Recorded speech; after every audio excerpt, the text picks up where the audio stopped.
The movie begins by showing a group of school children who have arrived at a railway station. They are on an educational tour led by a man named Kazuya Takachi. He is extremely excited and starts telling the kids about the special features of the bullet train so they can learn about its engineering process. At the end, a few students ask Takachi why he chose to become a train conductor instead of a train pilot. Takachi smiles softly and replies that he loves taking care of passengers and bringing people together. That is the reason he is so good at his job.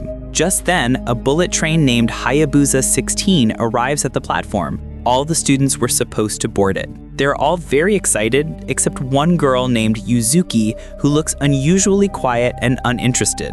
In the business compartment, we see a politician, a YouTuber, and a big businessman traveling while hiding their identities. The bullet train departs from the station, everything is running normally, until suddenly, the control center receives an anonymous emergency call. The caller says that bombs have been planted on the Hayabusa 16 train, the same train Takachi is on. He also warns that if the train's speed drops below 100 kilometers per hour, all the bombs will explode. At first, the authorities don't take the threat seriously, but moments later, news comes in that a cargo train has exploded in the exact same manner described by the caller. Another train blasts shortly after. The mysterious man calls again and says that the explosion was just a demonstration to prove he is serious. This shocks everyone. The terrorist's demands are revealed. He wants 100 billion yen deposited into his account with no questions asked. Only then will he defuse the bombs. But the government refuses. According to Japanese policy, they never negotiate with terrorists. They neither fulfill demands nor spare such criminals. As the news spreads across the city, panic rises because thousands of passengers are trapped inside the moving train. Their families grow increasingly terrified. Inside the train, fear slowly takes over. During this chaos, the YouTuber on board uses his platform to create an online donation portal where people can contribute money to meet the terrorists' demands,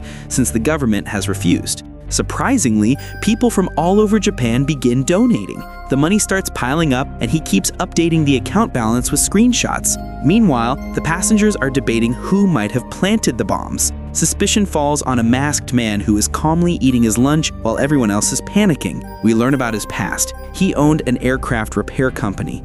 Some time ago, they repaired a helicopter, but due to one employee's negligence, the helicopter malfunctioned and exploded midair. All students on board died. The incident caused massive loss to his company, and society began hating him. When the passengers recognize him, they grow furious. The man, already mentally broken, sinks into depression. A politician sitting next to him, who herself is dealing with several scandals, comforts him and says people eventually forget scandals. At that moment, Yuzuki, the same quiet girl from earlier, comes forward. It is revealed that she is the one who planted the bombs. She designed the entire plan to take revenge on her father. Yuzuki's father is a retired police officer, but also abusive. He treated her horribly, beating her, insulting her, calling her weak because she was a girl. After her mother's death, Yuzuki felt completely alone. She hated the false heroic stories her father told others. Her father had been praised as a hero during a similar incident back in 1975, when a bullet train was bombed. Many people died back then. When police traced the culprit and reached his house, he detonated himself. Yuzuki knew her father's hero image was fake, and she wanted the world to see his truth. That is why she created this entire deadly plan. The government did not want the public to know that they had failed to catch the original terrorist, so they spread a false story, claiming that Yuzuki's father was the one who killed the terrorist. This lie turned Yuzuki's father into a national hero. The whole world started praising him, but Yuzuki knew the truth. She wanted everyone to see what kind of person her father really was. While the world saw him as a hero, she wanted to expose his true nature. She wanted revenge for all the betrayal, abuse, and pain he had caused her. That's why she created such a massive plan. She then secretly met the son of the original terrorist, the one who had blown himself up years ago. That man also wanted revenge against the government for his father's death, so he joined Yuzuki's plan. He built the bombs himself and planted them inside the bullet train. Yuzuki then addresses the passengers. She tells them she will give them an option. Anyone among you can kill me. All the bombs are connected to the pacemaker in my heart. The moment I die, all bombs will defuse automatically. Hearing her story, Takachi feels deep sympathy for her. Instead of attacking her in anger, he walks toward her and gives her a hug. Meanwhile, the rescue operation begins. The authorities decide to first move passengers into the compartments that do not contain bombs.